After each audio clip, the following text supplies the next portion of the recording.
চারটা জিনিস সৌভাগ্যের লক্ষণ। এটা যদি পাও খুব ভালো, চারটা থাকলে এটা একটা সৌভাগ্যের আলামত, খুশনসিব, একটা ভালো। সাধ্যের সবটুকু বিষ্ণু ইসলাম করতেন, সর্বোচ্চ চেষ্টাটুকুন করে চেষ্টা প্রচেষ্টা শেষে, কর্ম শেষে ফলাফলের জন্য তিনি আল্লাহর উপর নির্ভর করতেন। তাওয়াক্কুল আলাল্লাহ, উদ্বিগ্ন হতেন না, মাথা ঠান্ডা রেখে সিচুয়েশন ডিল করতেন। এর কারণ আমাদের জীবনে এমন অনেক কিছু ঘটে যায় যেটার উপর আমাদের কোনো হাত থাকে না। তো যেটার উপর আমার নিয়ন্ত্রণ নাই সেটা নিয়ে আমি উদ্বিগ্ন হয়ে লাভ আছে? কথা বলেন, উদ্বিগ্ন হয়ে লাভ আছে? জীবন আপনাকে অনেক কিছু দিবে, আবার কেড়ে নিবে। আল্লাহ এভাবেই পৃথিবীটাকে সাজিয়েছেন। ইয়াউমুন লাকা ওয়া ইয়াউমুন আলাইকা, একদিন আপনার ভালো যাবে, আরেকদিন খারাপ যাবে। ওয়া তিলকাল আইয়ামু নুদাবিলুহা বাইনান নাস, আল্লাহ বলেন যুগটাকে আমি ঘুরিয়ে ফিরিয়ে মানুষের সামনে এভাবেই আনি। This is the routine work of this দুনিয়া। দুনিয়ার রুটিন ওয়ার্ক এইটা। আজকে ভালো, কালকেও যে ভালো যাবে এমনটা নয়, কালকে খারাপ যাবে। আজকে তার খারাপ যাচ্ছে, পরশুদিন আবার তার ভালো দিন যাবে, ঠিক কিনা বলেন? অন্য এক সূরায় আল্লাহ তাআলা বলেছেন ফাইন্না মাআল উসরি ইউসরা, নিশ্চয়ই কষ্টের সাথে আছে স্বস্তি। আজীবন মানুষ কষ্টে থাকে না, দুঃখের পরে থাকে সুখ। দুঃখের পরে কি থাকে? সুখ থাকে। এজন্য উদ্বিগ্ন হওয়া যাবে না। বিষ্ণু ইসলামের জীবনী থেকেও আমরা এটাই শিখি, উদ্বিগ্ন হওয়া যাবে না।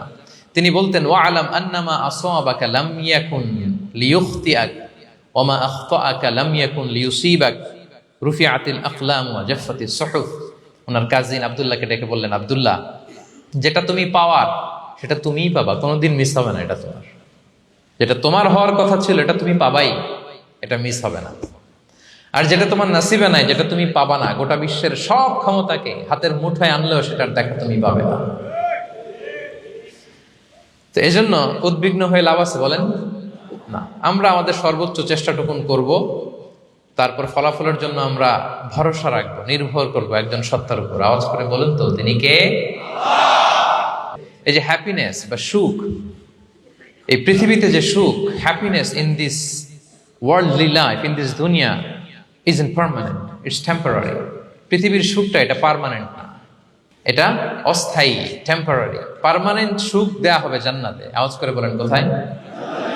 জান্নাতের সুখের মধ্যে কোনো গ্যাপ নাই, ইন্টারাপশন নাই। কিন্তু পৃথিবীর সুখ শান্তির মধ্যে এটা বারবার ইন্টারাপ্টেড হবে। হ্যাঁ, ইন্টারাপ্টেড। আর জান্নাতের সুখ হচ্ছে আনইন্টারাপ্টেড। সুবহানাল্লাহ।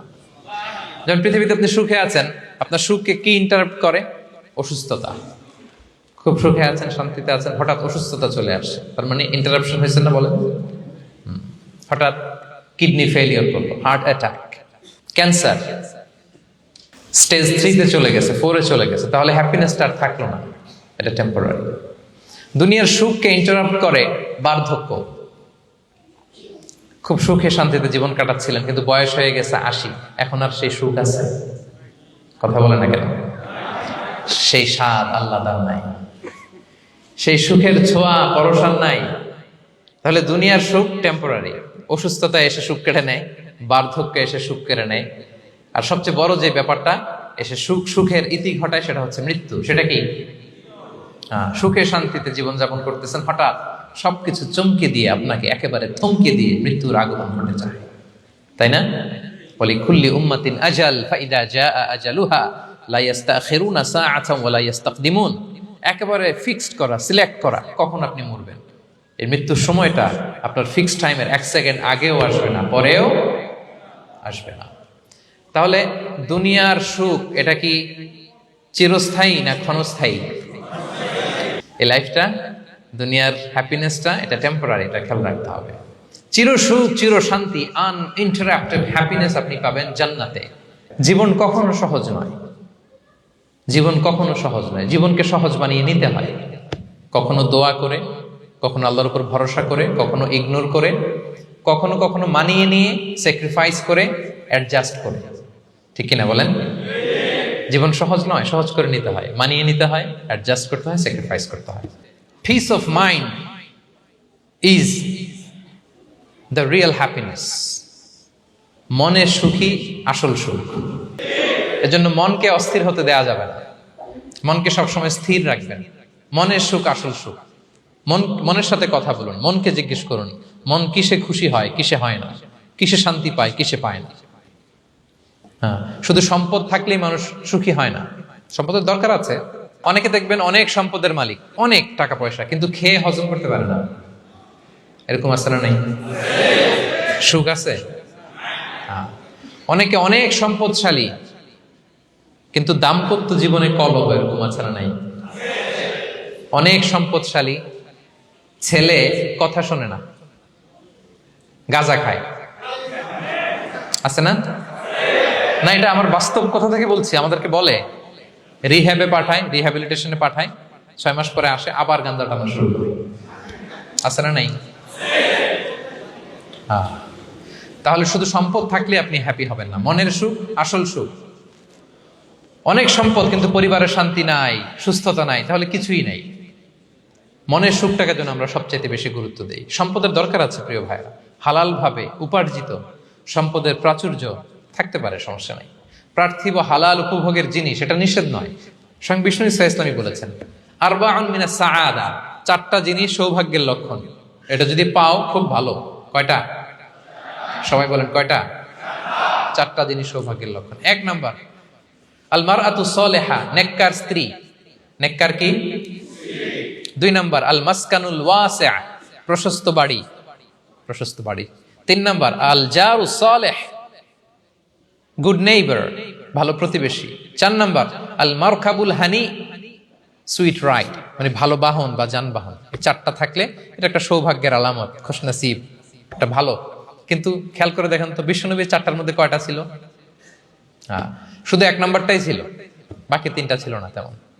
1 নাম্বার কি ছিল? আল মারআতু সালেহা, নেককার স্ত্রী, এটা বিশ্বনবীর ছিল, ঠিক কিনা?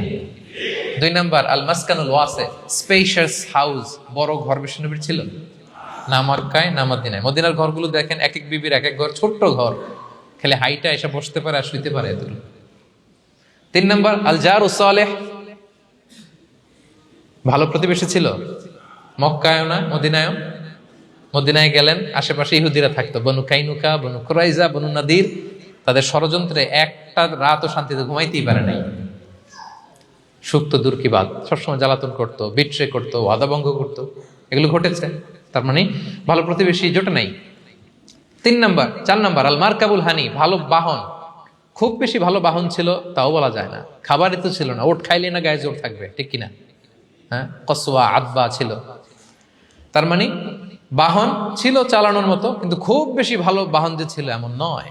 তাহলে 4টার মধ্যে বিষ্ণু পেয়েছিলেন কয়টা? 1টা। কিন্তু মা আয়েশার ঘরের ভেতরে সুখ আর সুখ, কিছু নাই। একটা মশক, পানি খাওয়ার, রুটি বেলার একটা জাজিম, এমন জাজিম, খেজুর পাতার চাটাই দিয়ে জাজিম। বিষ্ণুবী সেখানে শুলে চাটাইয়ের দাগ পিঠের মধ্যে লেগে যেত। মাদুর বা চাটাই চিনেন আপনারা? বাংলাদেশে দেখেন নেই? ওই চাটাইয়ের মধ্যে বিষ্ণুনবী শুয়ে পড়লে ঘুম থেকে উঠলে ওই চাটাইয়ের দাগ পিঠের মধ্যে বসে যেত। কিন্তু ঘর ভরা সুখ আর সুখ।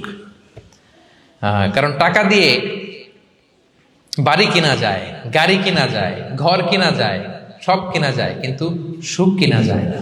কিনা যায়? এজন্য মনের সুখই আসল সুখ, ওইটাকে গুরুত্ব দিবেন প্রিয় ভাইরা।